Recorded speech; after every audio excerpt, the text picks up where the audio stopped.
What's up with the current Pope? The ludicrousness of this guy, Pope Francis, is all the more glaring because he had two outstanding predecessors, Pope John Paul II and then Pope Benedict.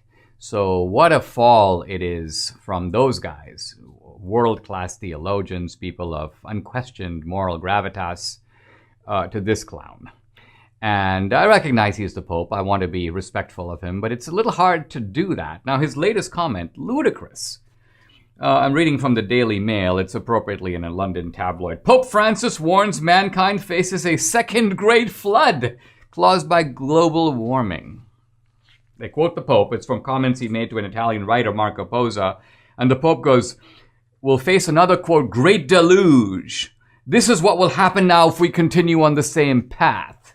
Now, well, first of all, leave aside the fact that the Bible in Genesis 9:11 makes it really clear there will not be another great deluge. I'm not quoting Genesis. This is God talking after the flood. I establish my covenant with you. Never again will all life be destroyed by the waters of a flood. So God says, I'm doing it one time, but evidently Francis, who knows better, is like, no, this could, God, I think you may have overlooked something. Global warming. It could happen again. You're going to need a second ark. Well, you know what? I have news for you, Pope Francis. There is an ark. There's a bunch of guys and they're creationists, but they've actually created a new ark. They've built the ark. It's in Kentucky. There's an ark museum. I think it's called the Ark Experience or something like that, but there's a real ark. Take a look. And we're covered. We're ready. We'll board that one if there's a second flood. Of course, there's not going to be a second flood. All of this is utter nonsense. I think that the reason that they do it is because when you have these apocalyptic predictions, however preposterous, they still freak people out a little bit because there's a natural human response of fear. I mean, think about it. If you went to some kind of Indian soothsayer and he were to say to you, in return for the $100 or whatever that you give him, he goes, in the next 30 days, a large object will fall on your head. Well, that's stupid. He doesn't know. The likelihood of is nearly zero, but because you heard it, it's going to play on you're going to be like, well, I better not walk under that ladder. Ooh, you have this odd feeling that a stone may land on your head, even though you know it's stupid. And these guys have been making stupid predictions one after the other. They predicted, here's James Hansen, considered to be an authority on global warming. He said that the average temperature would go up 2 to 4 degrees between 2000 and 2010. Wrong. The real warming was essentially zero.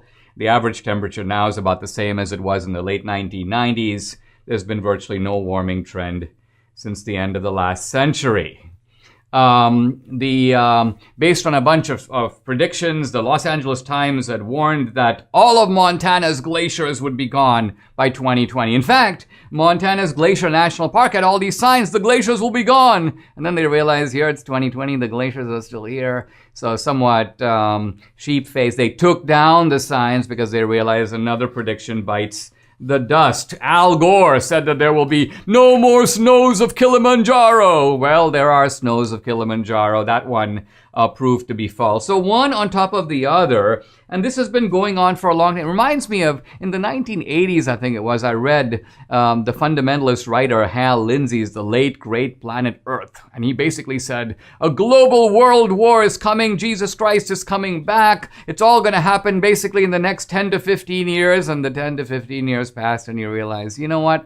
There's a great difference between what the Bible says and what people interpret it to say. And similarly with global warming, there's a great difference between what the data actually shows, a very tiny, perhaps maybe 1.25 degree of warming over the past century. Normally the kind of thing where people go, interesting, and move on with their life. But here they're trying to create a global panic over it, and they've been able to recruit the Pope in that effort. The writer Nick Nolte has done a kind of computation of 41 predictions by the doomsday experts. And here's his scorecard on the climate change people. 0 for 41. Every single prediction is proven to be wrong. So the bottom line of it is we can listen respectfully to the Pope, we can chuckle privately, but maintain a kind of public awe of the guy. But I think inwardly and at the end of the day, we have to say nope to the Pope.